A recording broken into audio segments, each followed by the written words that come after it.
ഇന്ന് ഞാൻ ഉണ്ടാക്കുന്നത് കായ മെഴുക്ക് വരട്ടിയാണ്. അതിനായിട്ട് നമുക്ക് വേണ്ടത് കായ, സവാള, വെളുത്തുള്ളി, വേപ്പില. സവാളയ്ക്ക് പകരം ചെറിയുള്ളിയാണ് വേണ്ടത്. എൻ്റെ അടുത്ത് ചെറിയുള്ളി ഇല്ലാത്തതുകൊണ്ട് ഞാൻ സവാള എടുത്തു. കായ ചെറുതായി അരിഞ്ഞതിന് ശേഷം നമുക്ക് മഞ്ഞൾപ്പൊടി ഉപ്പുള്ള വെള്ളത്തിൽ കുറച്ച് നേരം മുക്കി വെക്കണം.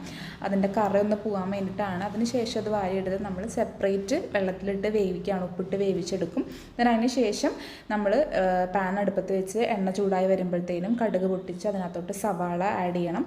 സവാള ആഡ് ചെയ്തിട്ട് നമ്മൾ കുറച്ച് നേരം ഒരു മിനിറ്റൊക്കെ ഒന്ന് വഴറ്റി വരുമ്പോഴത്തേനും നമുക്ക് ഉപ്പും അതിൻ്റെ ഒപ്പം തന്നെ നമുക്ക് വെളുത്തുള്ളി ആഡ് ചെയ്യുക. അതുപോലെ വേപ്പിലയും ആഡ് ചെയ്ത് കൊടുക്കാം.